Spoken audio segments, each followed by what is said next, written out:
에이러를 기점으로 해가지고 20만 원 미만으로는 다시 떨어지지 않았거든요. 비트모빅이 하나가 20만 원이라는 얘기는 하루 시간을 내서 1,000만 원을 벌었다는 뜻이거든요. 이게 만약에 가치가 없다면 어떡하겠어요? 떨어지죠. 네. 근데 그런 현상이 안 일어났잖아요.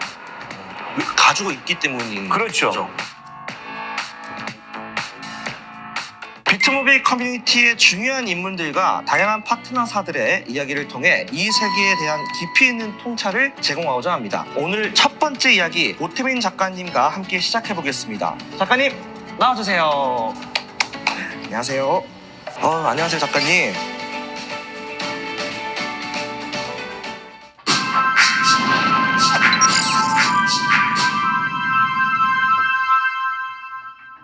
비트모빅은 어떤 프로젝트인가요? 비트모빅은 여러 얼굴을 갖고 있는데요. 첫 번째 강조하고 싶은 건 비트코인이 화폐 현상이거든요. 화폐 현상은 뭐 우리가 쓰고 있는 원화나 달러도 다 화폐 현상인데요.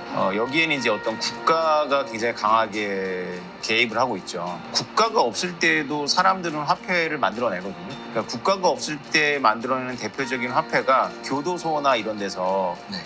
담배나 캔 통조림, 예를 들면 전쟁 직후 이럴 경우에는 담배가 화폐로 쓰이기도 합니다. 이런 걸 통칭해서 화폐 현상이라고 할 수 있죠. 비트코인의 화폐 현상을 재현해 볼 수 있다라는 가설을 가지고 실험을 한 겁니다. 그래서 일단 비트코인은 거대한 사회 실험이다 이렇게 생각하시면 되고요. 화폐 현상을 왜 재현해야 되냐면 비트코인이 1달러를 넘은 게 굉장히 특이한 현상이거든요. 사람들은 비트코인이 지금 1억 가까이 되니까 1달러 넘은 게 뭐 대단해 이렇게 생각하겠지만 비트코인이 어떤 1달러라는 상징적인 가치를 갖는 것과 지금 뭐 이렇게 가격이 높은 것 사이에는 커다란 장벽은 없어요. 그런데 진짜 장벽은 어떻게 영원히 가치를 갖느냐. 이게 이제 진정한 지적인 관심거리거든요. 2022년도부터 본격적으로 비트모빅을 시작해서 지금까지 왔죠. 보통 다른 암호화폐들은 ICO나 거래소 상장 등의 방식으로 일반 투자자들에게 배포가 되거든요. 기존 암호화폐와 다른 접근 방식을 고민하시게 된 이유가 있습니까? 네, 일단 여러 이유가 있죠. 상장이 되면 가격이 굉장히 많이 올랐다가 초기에 많이 받은 사람들이 쏟아내면서 폭락을 하죠. 이 패턴을 벗어나기가 되게 어려워요. 비트코인이 먼저 있었을까? 비트코인을 거래하는 거래소가 먼저 있을까? 물어보면 누구나 다 대답을 할 수 있죠. 당연히 비트코인이 먼저 있었죠. 네. 우리가 상장을 목표로 코인을 만들면 좀 이상하잖아요. 상장은 하나의 가는 과정일 뿐이지. 그래서 비트모빅은 상장을 추구하지 않았죠. 그냥 비트코인의 초기 형태를 재현하는 게 실험이었기 때문에 상장 없이도 얼마든지 사람들이 거래할 수 있고 가격을 가질 수 있다는 걸 보여줬어야 되죠. 그럼 모비코인은 어떤 가치가 있다고 생각하시는 건가요? 모빅은 가격을 갖고 있어요, 지금 현재. 근데 2년 전에 시작할 때 제가 쓴 메타버스와 돈의 미래라는 책에 모빅을 넣어서 줬어요, 책에다가. 그때는 가격이 없었죠. 그런데 그때부터 시작해갖고 사람들이 서서히 이걸 거래하기 시작했어요. 가장 결정적인 건 사람들이 산에 올라온 수고를 투입하고 나서부터였어요. 처음에는 관악산 꼭대기까지 올라오면 줬고요. 그 다음 달에는 계룡산에 올라오게 해서 계룡산에 올라온 사람한테 줬어요. 그 다음 달에는 제주도 한라산에서 나눠줬고요. 그 다음 달에는 LA에 있는 천문대에서 나눠주고 그 다음 달에는 호주의 몽트빌이라는 그런 프랑스 마을에서 나눠줬어요. 우리가 생각해보면 얼핏 산에 올라와서 코인을 받으면 그게 왜 가치를 갖지 이렇게 생각을 하겠죠. 네. 뭐 주식이나 채권이나 혹은 부동산으로 생각하시면 이 비트코인이 이해가 안 되실 거예요. 비트모빅은 바로 비트코인을 실험해보는 거거든요. 네네. 비트코인을 사람들이 어디서 쓰냐고 물어보잖아요. 지금은 가격이 높으니까 사람들이 비트코인이 가치 있다고 생각을 하지만 제가 비트코인을 발견했을 때 딱 가격이 지금 비트모빅하고 비슷한 30만 원에서 70만 원 사이였거든요. 비트코인을 얻으려면 채굴이라는 걸 해야 되는데 채굴을 할 때 전기를 쓰게 되거든요. 그 전기는 공짜가 아니라 비용이 들어가잖아요. 그렇죠. 그러면 전기라는 게 중요한 게 아니라 자기가 어떤 비용을 들여가지고 이걸 얻게 하면 이게 가격을 갖는다라는 우리가 일반 가설을 세울 수가 있어요. 비트코인은 용도가 있어서 가치를 갖는 것이 아니라 사람들이 이걸 얻기 위해서 비용을 썼기 때문에 가치를 가졌다라고 우리가 한다면 그럼 전기를 이렇게 옆으로 치워놓고 다른 비용을 쓰게 하면 되잖아요. 다른 비용이 시간의 비용, 노력의 비용이 있죠. 산에 올라오는 어려운 노동의 비용 쓰게 하고 토요일에 잠을 잘 수 있는데 굳이 토요일 아침에 관악산을 오르는 시간을 썼죠.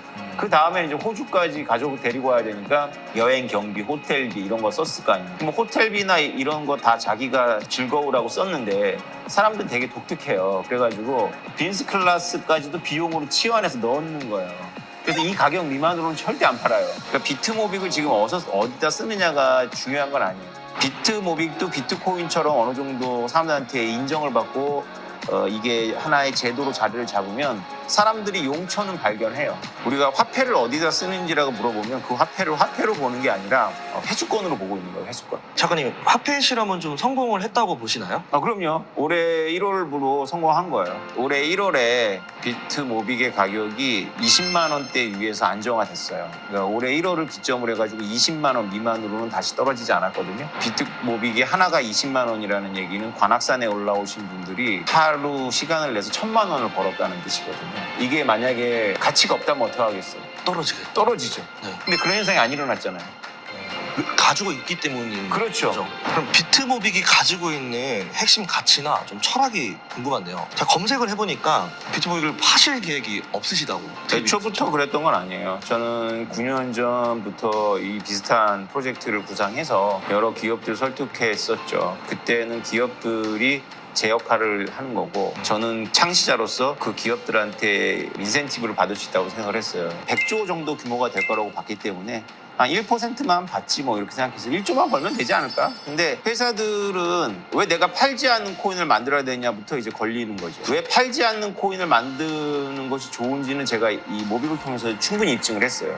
저희가 어떤 행사를 했냐면 크리스마스 전날 올림픽 광장에 2,000명이 모였어요. 왜냐하면 CU에서 그랜피딕 위스키라는 25만 원짜리를 1,000병을 선착순을 얻기 위해서. 그날이 엄청 추웠는데 새벽 5시부터 왔어요. 언제 팔기 시작했냐면 오후 1시부터 팔았어요. 만약에 기업이 팔지 않고 자신의 신제품이나 이런 거를 하면서 이 모빅을 넣어준다면 어떻게 될까요? 그냥 난리 나요. 그냥 완판 돼버려요. 그걸 보여준 거예요. 그래서 제가 이제 기업들을 설득할 때 한 말이 뭐냐면 아니 돈을 만들어 놓고 왜 돈을 파냐. 이런 코인을 만들어 놓고 그 코인을 굳이 원화로 바꾸면 법적인 이슈가 많이 생겨요. 세금 그러지 말고 그냥 어느 매장이 오픈하면 그때 나눠주면 사람들이 인산인해가 될 거고 협력처가 뭘 잘하면 나눠주면 협력처가 더 많이 열심히 개발하려고 할 거고 그리고 이거를 인센티브로 주면 인재들이 몰려올 거니까 팔지 마라. 그 대신 나는 판다. 나는 창시자니까.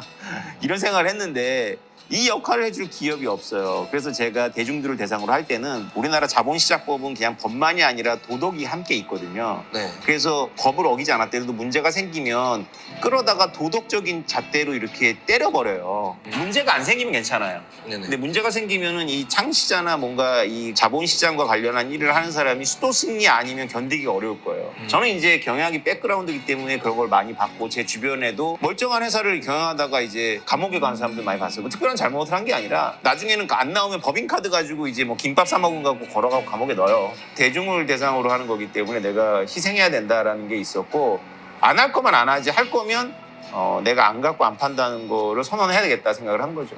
블록체인 기술이 대기업들에 의해 활용될 것이라고 말씀을 해주셨는데 언제부터 이런 흐름이 좀 본격화될 거라고 예상하세요? 이더리움은 비트코인하고 좀 달라요. 이더리움은 세계 글로벌 금융망, 메타버스 뭐 이런 것들을 하나로 다 묶어내겠다는 거거든요. 그러니까 이더리움은 꿈이 되게 크죠.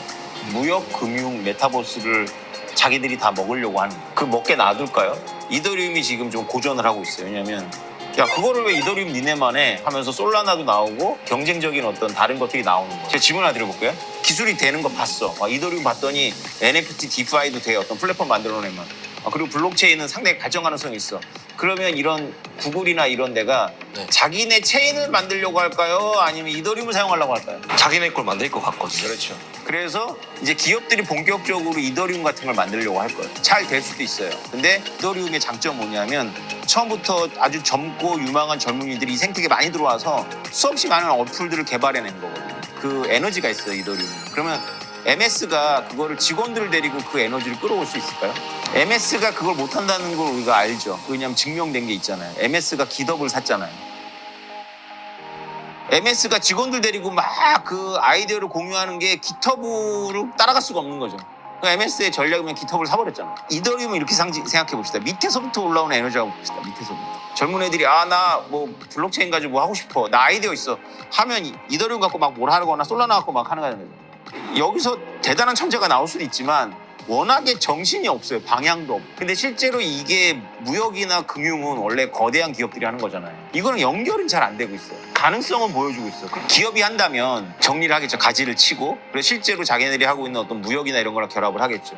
근데 기업이 플랫폼을 만들면 단점이 있어요. 모두 다가 페이를 주는 직원들을 고용해서 만들어야 돼요. 이런 자발적인 에너지들이 들어오질 않아요. 그래서 이 둘을 절묘하게 결합을 할 수 있을 수 있지 않을까요? 그러면 어떤 일이 벌어지냐면 이 생태계의 공공재를 보고 들어왔던 많은 젊은이들의 에너지와 이 공공재 상당 부분을 차지하는 기업이 만나서 이더름이 하려고 했던 거 글로벌 무역, 금융, 메타버스의 백본이 되는 어떤 그런 신뢰망을 구축하려고 할 거예요. 한마디로 어마어마한 산업이거든요. 나를 믿게 만들기가 너무 어렵잖아요. 마찬가지예요. 기업도 고객이 나를 진짜로 믿게